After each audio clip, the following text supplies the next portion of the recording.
بسم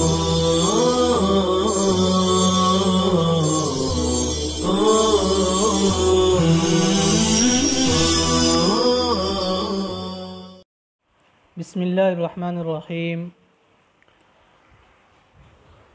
طلبہ عزیز، السلام علیکم ورحمۃ اللہ وبرکاتہ۔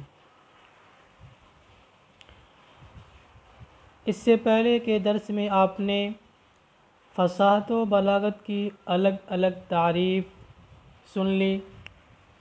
فصاحت کسے کہتے ہیں اور بلاغت کسے کہتے ہیں، دونوں کا مفہوم آپ کے سامنے واضح ہو گیا۔ اب فصاحت و بلاغت سے متعلق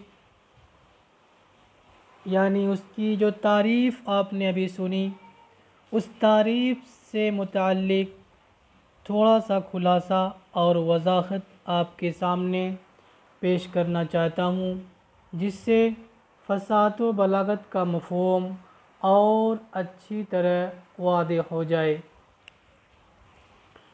تو فصاحت و بلاغت دونوں کو استعمال کرنے کا مطلب یہ ہے کہ کلام میں ان دونوں کی وجہ سے ان الفاظ کا انتخاب کیا جائے جو بولنے، سننے، لکھنے میں موزوں اور مناسب حال ہوں۔ بولنے کے اعتبار سے، سننے کے اعتبار سے، لکھنے کے اعتبار سے، ہر اعتبار سے حالات کے مطابق ہوں۔ حالات جس طریقے کا، جس طرز پر بولنے کا تقاضا کریں، اس کے مطابق ہم الفاظ کو لائیں گے۔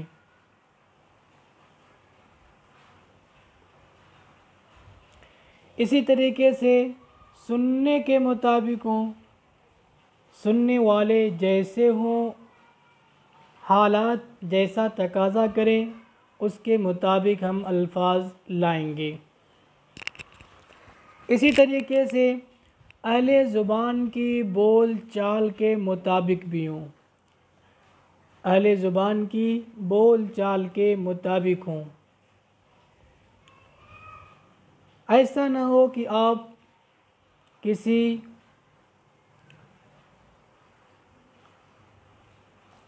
مجمع میں تقریر کر رہے ہوں اور مجمع اردو زبان والوں کا ہے اور آپ فارسی میں تقریر کرنے لگیں، یا مجمع عرب لوگوں کا ہے اور آپ وہاں پہ اردو میں تقریر کرنے لگیں، تو یہ اہل زبان کی بول چال کے مطابق نہیں ہے۔ مفہوم و معانی کے لحاظ سے ان کی وضاحت ایسی ہو کہ اصل مفہوم تک آسانی کے ساتھ رسائی ممکن ہو۔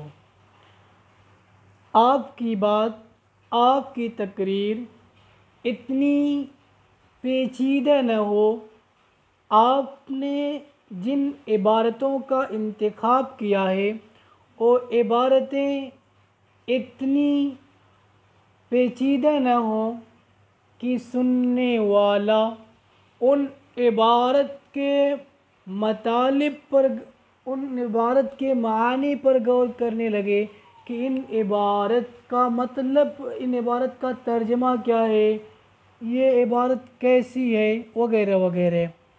عبارت سننے کے بعد انسان کو اس عبارت میں غور و فکر کرنے کی ضرورت نہ پڑے، بلکہ انسان اس کو سننے کے بعد بآسانی مقصد اصلی تک، اصل مفہوم تک رسائی حاصل کر سکے، پہنچ جائے۔ یہ فصاحت و بلاغت کا مقصد ہے، یہی فصاحت و بلاغت کا مقتضا ہے۔ اب ہم چاہتے ہیں کہ فصاحت و بلاغت کی کچھ مثالیں آپ کے سامنے بیان کر دیں، تاکہ ان مثالوں کے اوپر آپ دوسرے جملے اور دوسری مثالوں کو پرکھ سکیں اور ان پیش کردہ مثالوں کو آپ معیار بنا سکیں۔ مثلاً کہا جاتا ہے سنی ہوئی بات دیکھی ہوئی بات کی طرح نہیں ہوتی، سنی ہوئی بات دیکھی ہوئی بات کی طرح نہیں ہوتی۔ یہ جملہ، یہ کلام فصیح و بلیغ ہے۔ اس کلام کے اندر، اس مثال کے اندر کسی قسم کا نقص، کسی قسم کا عیب نہیں ہے۔ اہل زبان اس کو سننے کے بعد فوراً سمجھ جائے گا کہ سنی ہوئی بات دیکھی ہوئی بات کی طرح نہیں ہوتی ہے۔ ہو سکتا ہے کہ سنی ہوئی بات جھوٹی ہو یا اس کو مزین کر کے بیان کیا گیا ہو، حقیقت حال سے دور ہو، لیکن اگر دیکھی ہوئی ہے تو اس میں جھوٹ کا شائبہ نہیں ہوتا۔ دوسری مثال، جو مخلوق پر رحم نہیں کرتا اس پر رحم نہیں کیا جائے گا، لہذا کہا جائے جو رحم نہیں کرتا اس پر رحم نہیں کیا جائے گا۔ تیسری مثال، شر کا ترک کرنا بھی صدقہ ہے، شر کا ترک کرنا بھی کیا ہے؟ صدقہ ہے۔ آگے مثال سنیے، انسان مختار ہے جب تک کلام نہ کرے، انسان مختار ہے جب تک کلام نہ کرے۔ کلام کرنے کے بعد انسان کی حقیقت واضح ہو جاتی ہے، انسان کی حقیقت ظاہر ہو جاتی ہے کہ انسان کتنے پانی میں ہے یا اس کے برتن میں کتنا پانی ہے۔ آگے دیکھیے، میانہ روی اچھی چیز ہے، میانہ روی اچھی چیز ہے، ہر چیز میں میانہ روی اختیار کرنا انسان کے لیے سود مند ہے۔ اسلام قبول کر محفوظ ہو جا، اسلام قبول کر محفوظ ہو جا، یعنی جہنم کے عذاب وغیرہ سے۔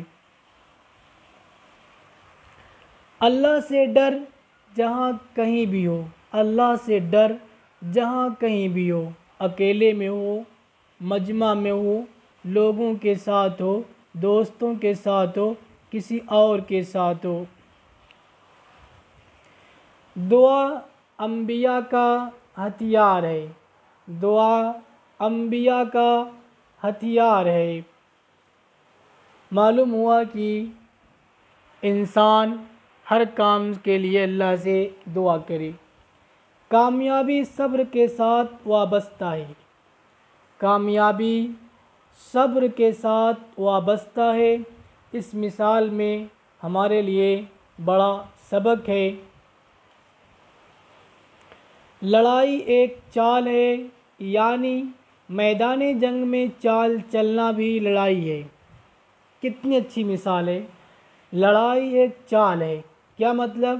مطلب یہ ہے کہ میدان جنگ میں چال چلنا بھی لڑائی ہے۔ ضروری نہیں کہ آپ اپنے ہتھیار سے، اپنی تلوار سے، اپنی بندوق سے لڑائی لڑیں، ضروری نہیں ہے۔ اپنی زبان کو قابو میں رکھو، اپنی زبان کو قابو میں رکھو، اس لیے کہ زبان بہت سے گناہوں کی جڑ ہے۔ غصہ سے اجتناب کرو، غصہ سے اجتناب کرو۔ یہ اردو کی چند مثالیں تھیں، اردو کے چند جملے تھے، جو جملے فصیح و بلیغ ہیں۔ آگے انشاءاللہ جب عربی کتاب شروع ہوگی تلخیص البلاغہ تو اس میں ہم عربی مثالیں بھی پیش کریں گے۔ اب ان مثالوں کو جان لینے کے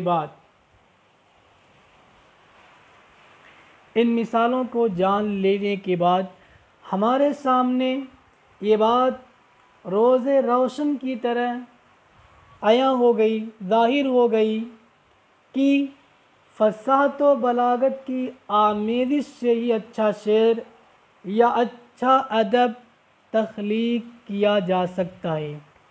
آپ اگر یہ چاہیں کہ صرف بلاغت کے ذریعے سے یا صرف فصاحت کے ذریعے سے شعر بنا لیں، ادب بنا لیں، تو یہ ناممکن ہے۔ دونوں کو ملانے کے بعد ہی آپ کوئی اچھا شعر یا اچھے ادبی جملے وجود میں لا سکتے ہیں۔ اب اگر دیکھا جائے دنیا کے اندر، معاشرے کے اندر، تو ہر انسان اپنی بات کو دوسروں تک پہنچانے کی ہر ممکن کوشش کرتا ہے۔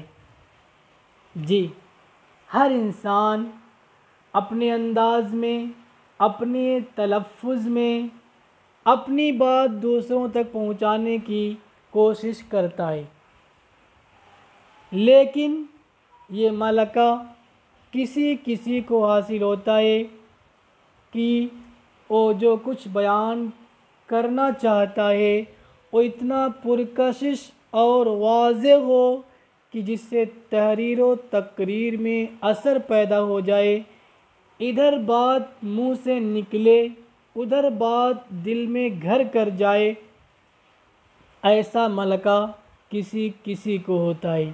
لہٰذا فصاحت و بلاغت کا مقصد یہ ہے کہ فصاحت و بلاغت کے علم کو، فن کو حاصل کرنے کے بعد ہم اس فن میں جتنا ہو سکے مہارت حاصل کریں، تاکہ ہماری زبان کے اندر مٹھاس آ جائے، ہماری زبان کے اندر، ہمارے کلام کے اندر ایک قسم کی تاثیر آ جائے۔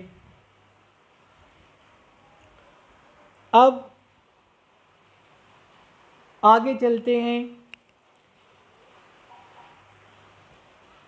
اس علم، اس فن کی ضرورت کے اوپر بات ہو چکی، اس فن کی اہمیت سے متعلق بھی بات ہو چکی، اور اس فن کی یعنی فصاحت و بلاغت کی تعریف بھی ہو چکی۔ اب اس کے بعد اس فن کا موجد کون ہے؟ ظاہر سی بات ہے، ہر فن کا کوئی نہ کوئی موجد ہوتا ہے۔ ایسا کوئی فن نہیں جس کا کوئی موجد نہ ہو، لہذا ہم اختصار کے ساتھ اس کے موجد اول کو بیان کرنا چاہتے ہیں۔ آپ کو یہ معلوم ہونا چاہیے کہ فصاحت و بلاغت کا تعلق،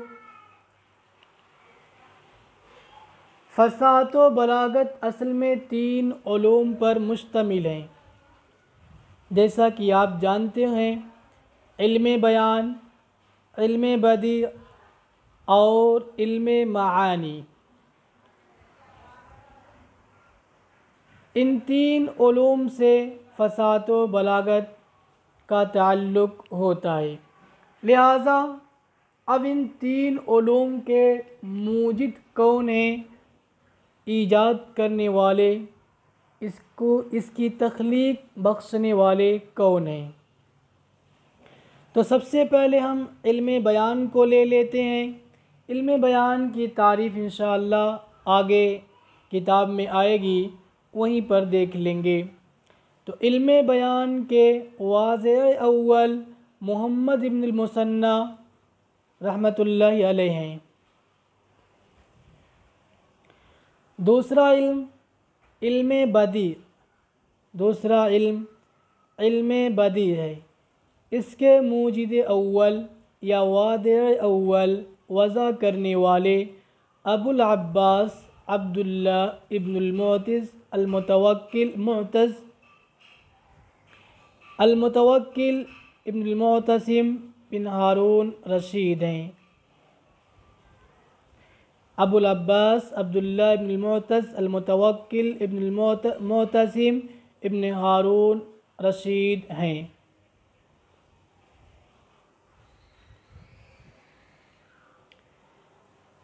اب اس کے بعد علم معانی ہے۔ تو علم معانی کے موجد اول شیخ جاحظ ہیں۔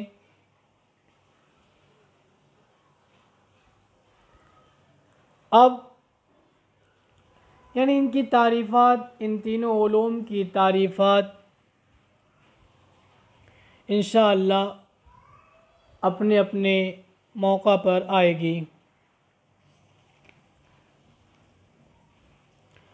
اب اس علم کا موضوع کیا ہے، یعنی بلاغت و فصاحت یا یہ جو تین علوم ہیں ان کا موضوع کیا ہے؟